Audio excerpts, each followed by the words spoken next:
Hey, Frenchtown Intermediate students and parents, just wanted to reach out and talk about a few things that we have going at Frenchtown Intermediate School in terms of school safety. So I think it's a big topic right now and having conversations, and want you to know and be aware of some of the things that we do at Frenchtown to make sure to keep our kids safe, and our students and our staff safe, as well as some of the protocols that we have in place that will be in place for the 2022-2023 school year, but actually are in place right now for the end of the 2022 or 2021-2022 school year. So I myself am the intermediate principal, Riley Devins. If you haven't met me before, this will be my first of many videos over the summer that I'll probably be dropping for different parents, kind of talking about some of our protocols and things that we have, not just from a safety perspective, but other things inside of the school. Hi, Brock family. This is Deputy Scott Rasmussen with the Sheriff's Office. I'm also the school resource officer out here at Frenchtown. I've been out here for 3 years. This next year will be my 4th year. And so been a big part of working with the staff in developing our safety protocols and bringing forward this program. Cool. So the program we're going to talk about today is the I Love You Guys Foundation, and we actually have worked through this over the course of the last 2 years. It's been a process of bringing it into the district. It's been in the works actually before that, but really the implementation process has been these last 2 school years, the end of the year before, and then this current year that we're in right now, kind of finalizing, getting this put in with staff, going through those steps, and we're constantly working on it, constantly making it better, and constantly stepping through to make it a positive program.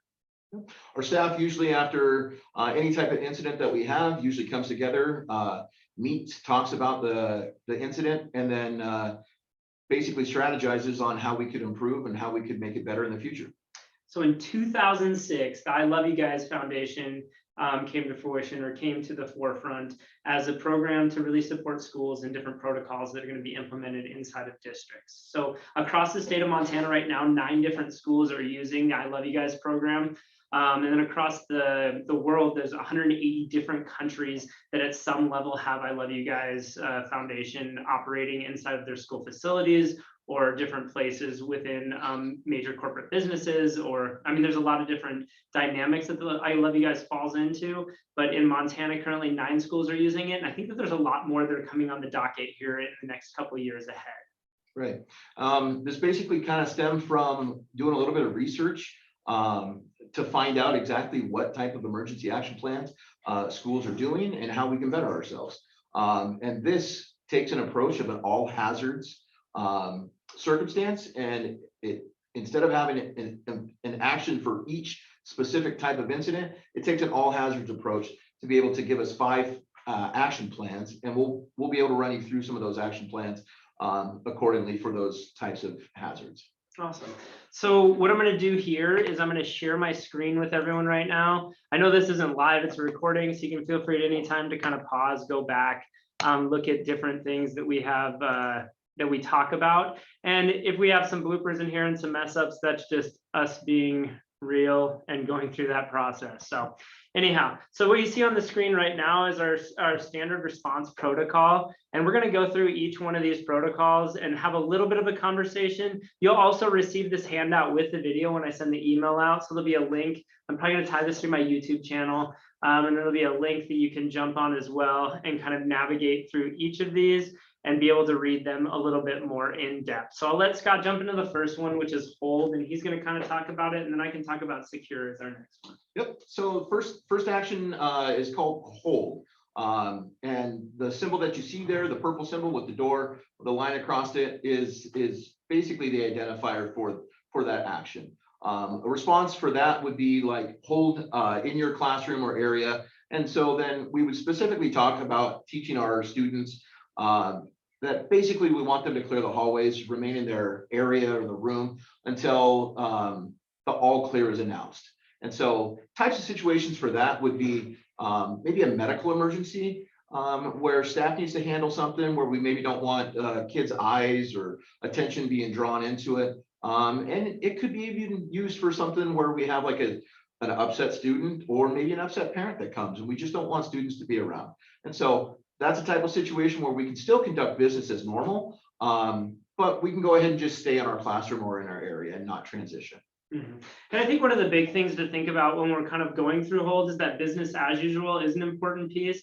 that we are still functioning as a normal school. We're just not doing those transitions. We're also going to be communicating with parents if we go into a situation where the whole school is on hold. So that's not a major crisis situation where you need to be calling the school, locking up phones, things along like that. This is basically just walking through the process that, hey, we had something that happened today. We made sure to put our entire building into a hold. We drill this all the time with kids as well throughout the course of the year. But this is a really important thing to understand, that holds do happen throughout the year. And typically it's going to fall within the realm of a medical emergency or something that we have to shut down a hallway for a little bit. But that is a situation that we'll try to do the best that we can as a school district to communicate with parents and keep you in the loop.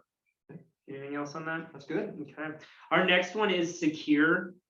And secure is going to be business as usual inside of the building. And it's kind of what we do already, where all external doors are locked. We make sure to double check and make sure that our doors are shut and pulled shut and not in a place where there's any external access, which is on a day-to-day basis. We try to do the best job we can possible to make sure that all doors are closed. We have buzzers to buzz people in. We have cameras outside that we're monitoring before we bring someone into the building, that we can press those buttons and let them in. But secure is business as usual. Kids are still transitioning from class to class. The one thing we're not doing is we're not going to have that playground time or that outside time with kids where they're going to be moving around and playing outside of the structured facility. So a secure would be, we are staying inside our building. We're not transitioning between the intermediate and elementary school unless that's been cleared by administration or by our school resource officer. Yep. And I think in this type of situation, from my side, incidents like this would probably come up of maybe there's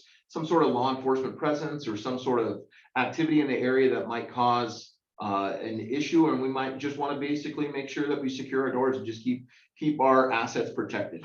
And so then in that type of situation, I'm in good communication with the school to advise them of what I can and what it looks like as far as what to be prepared for. And so it's a developing situation, but like we talked about, it's a business as usual, but we'll just protect our assets inside. And that can be anything when we're talking about external stuff happening, again, communicating with families. That can be anything from even a high-speed chase on the highway or having issues with the train, of maybe a car spilling or something along, or a major spill with the train facility, or anything that could something be happening at the fire hall that we need to make sure that we're keeping ours, because we're kind of in that vicinity, keeping ourselves safe here as well. It could even, and we joke about this as school resource officers, but we live in Montana. It could be a bear on the playground. That's so true. It could be a moose. You know, I've had situations like that. So that's the types of things that we could see. Awesome. The next one that we have on here is our lockdown. So there's still some more here. You'll see me scrolling down to the lockdown section on the slide here. So our lockdown is going to be a little bit bigger deal, and that means that inside the classroom, we want to practice that all of our doors are in that locked position and ready to pull close at any time, so we can lock out. Say we have an intruder inside the building, or say we have someone that's really frustrated at the front office, and we need to make sure that it doesn't expand to anywhere else in the building. So we might go into that lockdown while we kind of debrief those situations. And what that is again, external doors are locked. We're pulling curtains closed, we're closing doors, and then we're going locks, lights out of sight. So that's that opportunity to not put ourselves in a situation where there's visual aesthetics of being able to see a student or seeing any of our staff members. And we're doing the best job that we can to mitigate a situation while inside the building with not being visually appealing to anyone inside of the facility or around the facility. Yeah, I think some of those situations, you know, that's a very high intense and a very concerning situation for students, for staff, for parents. And I think one of our biggest things kind of in that moment, as intelligence or information is coming in, it's very important for our kids to be as quiet as possible. And that's not the time to be sending messages. And so our staff has been trained and we'll talk students through some of those situations and try and just to work with them to keep it calm. And as information comes in and develops more of what we need to do in that moment. And whether or not we need to transition to maybe one of our next steps, which we'll talk about is like an evacuate. And so making sure that in those types of situations, you know, cell phones, aren't tying up, and I understand that the feeling of wanting to know information, but we basically have to try and control as much as we can, find out as much as we can. We want to be able to inform our parents, our community, but just in an appropriate manner and appropriate time. Absolutely.